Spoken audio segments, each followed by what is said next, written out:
So coming up in this, our first pre-recorded lecture, qualitative methods. What are they?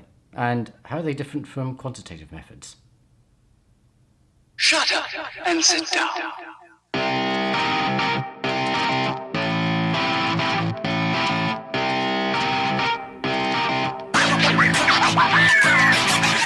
Okay, so welcome to our first pre-recorded lecture. Now, I know the theme tune there said, shut up and sit down, which is like the old style of doing lectures.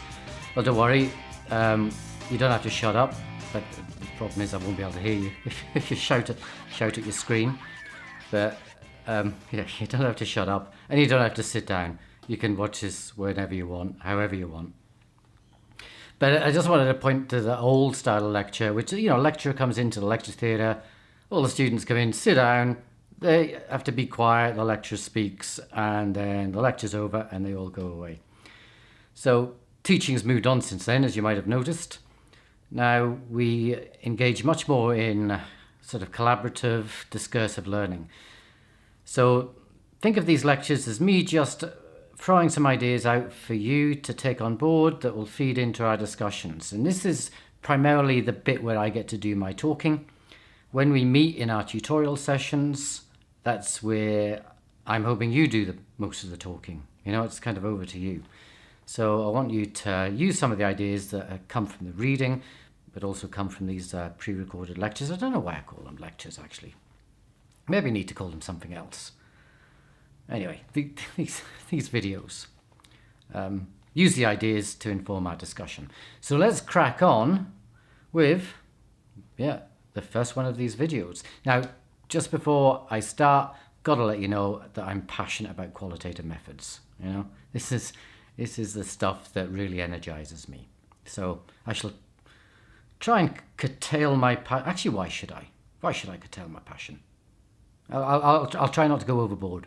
Anyway, I'll try not to get too self-absorbed. But saying that, I wanted to start off by telling you just a few things about me, because I think that's context that's perhaps relevant.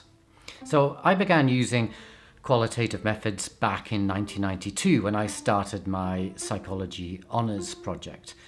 And back in those days, qualitative methods in psychology was not that well established, and it was commonly looked down on by many people in psychology as something that wasn't sufficiently scientific. But I just didn't feel that quantitative methods were applicable to the work that I was doing, so I was working with people who were labelled as intellectually impaired. And there are two reasons why I didn't feel that quantitative methods made much sense for my work.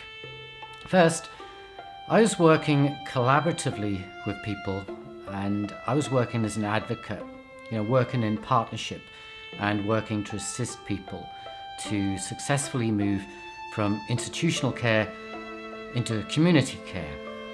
And the language of experimental research design and statistical analysis was just alien to the people that I was working with. And the language of statistical probabilities and statistical correlations just didn't mean anything to them, you know? And it would have been, I found it hard to explain them, hard to make it relevant to their lives. Now the second issue was that these were people whose lives had been disrupted by their numerical scores on various numerical inventories. They'd been placed into care institutions because of such things as their measured IQ. But those numerical measures appeared to me to be quite crude and insufficient when trying to understand the complexities of people's lives and of their experiences, their hopes, you know, their dreams, their talents, and so on. So my honours project was looking at the experiences of community care for people labelled as intellectually impaired. And qualitative methods was really the only thing that I could use, and I got hooked onto qualitative methods at that point, and I've been hooked onto qualitative methods ever since. And I went on to use qualitative methods in my work with the UK government to inform the construction of disability anti-discrimination. I used it with employers when I was working to remove barriers faced by disabled people seeking employment, and most recently when working with people with a diagnosis of mental illness in challenging some of the bad practices in our psychiatric institutions, in our psychology clinics, and some of the really bad practices of psychopharmaceutical industries. Okay, but that's a long story. I can't really tell it in detail in this video because my work spans 27 years. So let's just move on from it. If you Google me, you'll be able to find some of my articles to some of the work that I've done previously. But I can sum up why I've continued to be hooked on qualitative methods. First, it allows me to capture a more honest picture of the messy, contingent, complicated reality of our lives. And two, it allows me to engage fully with people's stories and to use those stories to promote social change. Okay, now enough about me. Let's get on with our content for week 1. Here we go. So in week 1, we're covering the first 2 chapters of our prescribed text. And here's what we're going to do. We're going to define qualitative research, but we're going to go beyond a technical definition. These are definitions that tell you kind of what to do. They're kind of pretty crude, pretty simplistic. Instead, we're going to talk about paradigmatic definitions, the paradigm definition of qualitative methodology. This tells us why we should do something. It gives us a much richer understanding of qualitative methodology. So this is what the authors of our textbook are doing when they write in their first chapter, when they're exploring what they call the big Q, qualitative paradigm.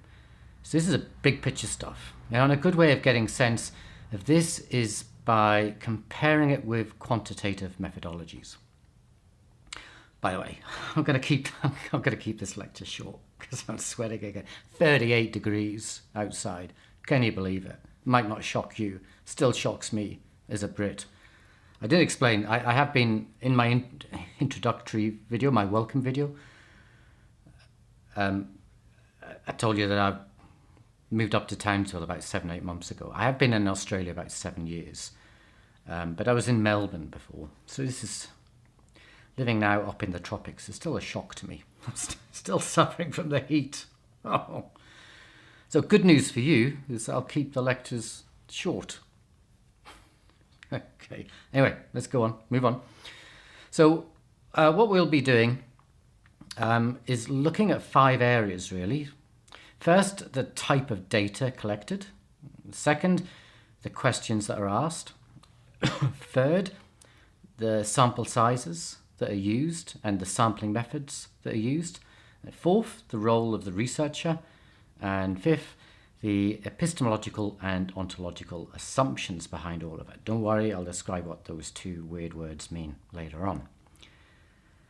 Okay, so we're not going to look at the technique definition because that's quite limited. It's, in response to the question, what is qualitative methodology? It answers, it's a methodology that analyzes words rather than numbers. Now, this is the little Q approach to qualitative methodology. It doesn't sound a big thing really, does it? It's just analyzing words rather than numbers. And the definition can actually lead you into undertaking poor quality qualitative research because the definition is quite crude. Actually, qualitative research is much more than just analysing words. It's an approach that holds a very different set of assumptions and beliefs and values and practices. Which is a very, very different thing.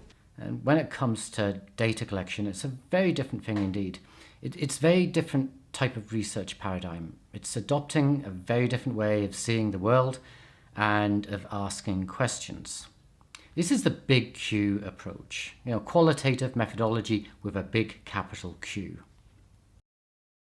So also drawing on some definitions that sit outside of the textbook. And there's an idea of bringing phenomena, got it. There's an idea that qualitative methodology is about bringing phenomena to life. And it does this through things like storytelling. Let me tell you a story. Please don't. Now, storytelling is a very powerful way of communicating meaning, and qualitative research is really well positioned to make full use of that power, the power of telling stories. It captures the colour and complexity of life that may not be easily captured by quantitative research. It gives us data that is rich in detail, but not the sort of detail that quantitative data might give us, such as variance on a particular measure. It's what qualitative methodologies do is it gives us that sort of high resolution picture of people's lives.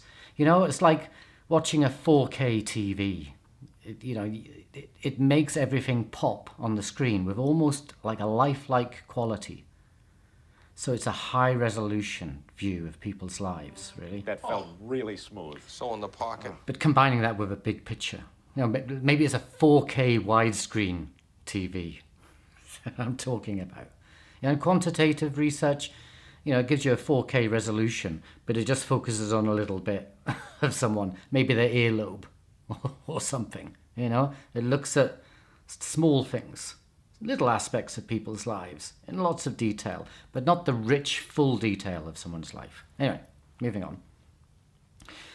There's also the power of qualitative methodology is that when you've got these stories, and you can share these stories in ways that can empower people who need to be empowered. It can make people realize that they're not alone in their lived experiences.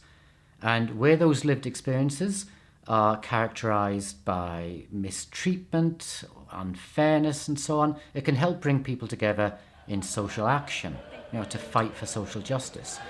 So when qualitative research is able to capture, say, the experience of racism, it can give a powerful impetus for social action against racism.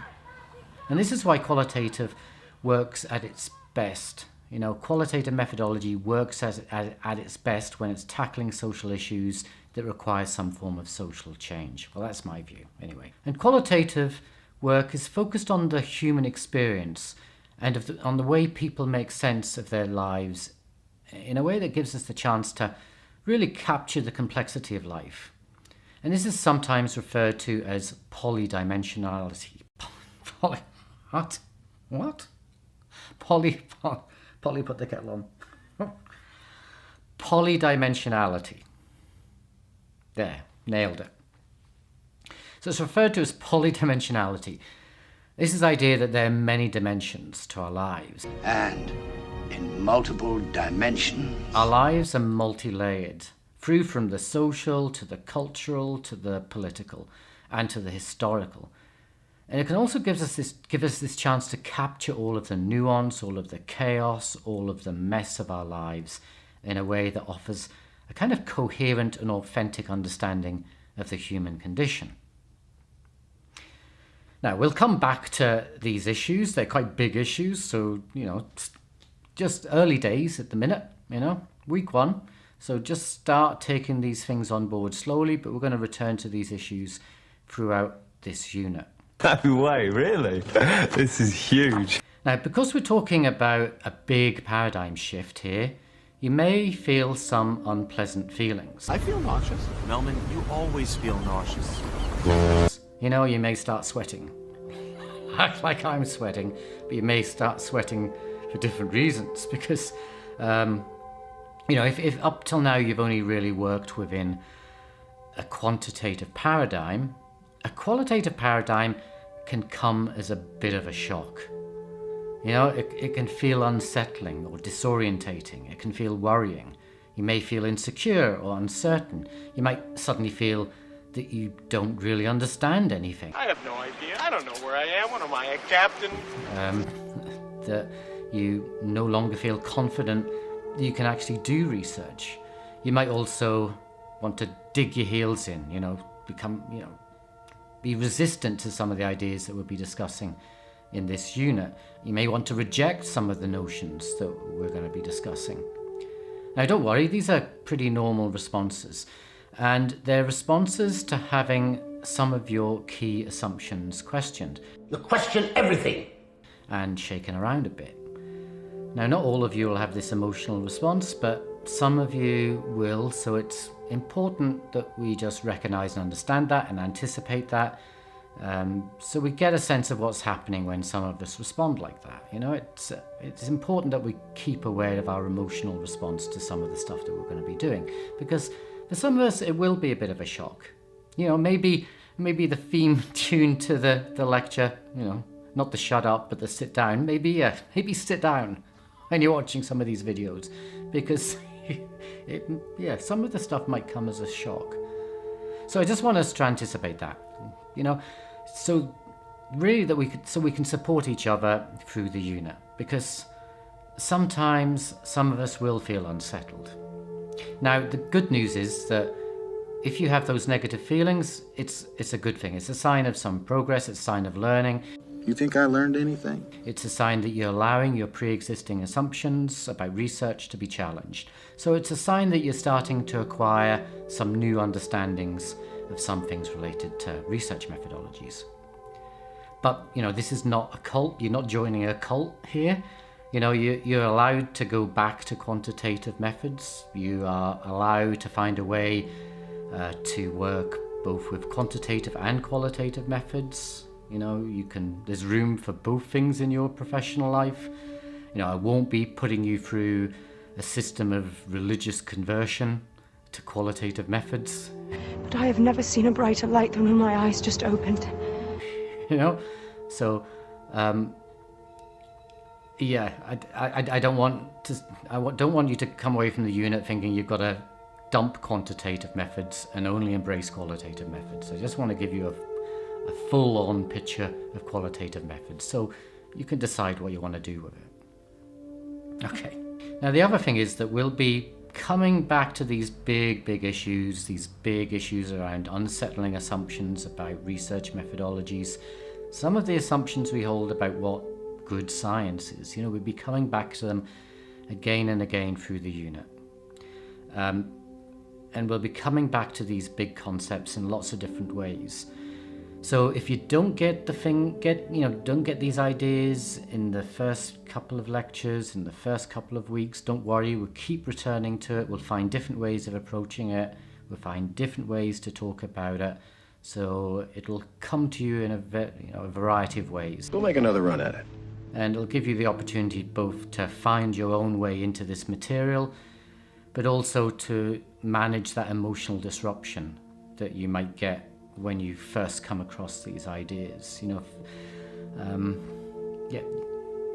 I won't just be blasting you with the idea and then moving on. You'll keep coming back to them to give you an opportunity to think about these ideas in different ways. Also, it's important that we keep in touch with each other throughout this unit and throughout this process. So I want you to keep talking to each other as much as possible through making the most of the residential school in Teaching Week 5, but also before that and after that through our discussion forums on the Moodle site. Now, another way of us to deal with this issue of handling what is really a big paradigm shift, a big unsettling of some assumptions around what research is and what good science is for us to adopt a kind of attitude of experimentation and playfulness. So I'm going to be playful in my lectures. I'd like you to be playful in your discussions. And let's have a bit of fun with it as well, because if our worldview starts shifting in dramatic ways, it'd be good to have a few laughs along the way. Now, I know I've made this out, I don't know how this sounds. I'm filling you with dread. All of you are going to transfer off into another unit now, probably thinking there's some big shocks coming in this unit, and you're going to be suffering a nervous breakdown by the end of it. Now, I don't mean to worry you like that, but I just want to, alert you to some issues really that it's a big shift in our thinking in relation to research. For some of us. Some of you just think, oh, this is fine. What's the big deal? No big deal. But others of us will just go, oh my God, what sort of reality have I stepped into? I am losing my mind. Yeah. So basically, don't worry, we'll be fine. Let's stick together, okay? And just be aware that some of us might feel a bit unsettled by the way a qualitative way of working kind of disrupts the way we might have previously been working with quantitative methodologies. So some of us will struggle when we enter into this new paradigm, others of us won't, but let's look out for each other. Now, one way you can identify when some of us are struggling to get into this new paradigm of qualitative methods is where we start judging qualitative methods by the terms of reference of quantitative methods or quantitative methodology. So we judge qualitative work as biased rather than subjective. Now, in quantitative research, subjectivity is generally viewed as a bad thing, something you want to avoid or limit. In qualitative work, subjectivity is a good thing. It's something that we want to embrace and make the most of. Get in touch with your feelings, babe! Sometimes we might think qualitative work lacks rigor because it's flexible. With quantitative work, the emphasis is generally on working in a systematic fashion. You know, each participant in your research undergoes exactly the same experimental procedure. I'm a robot, I'm a robot, I'm a robot. In qualitative work, we often find that we work in a much more nuanced way that can be tailored to each individual participant. We might actually run our research methods differently for each person. Everyone is different. Now, we might think that's bad research, it's unsystematic, lacks rigor, but actually no. It's for qualitative work, that kind of individually tailored type of research method is a really good thing.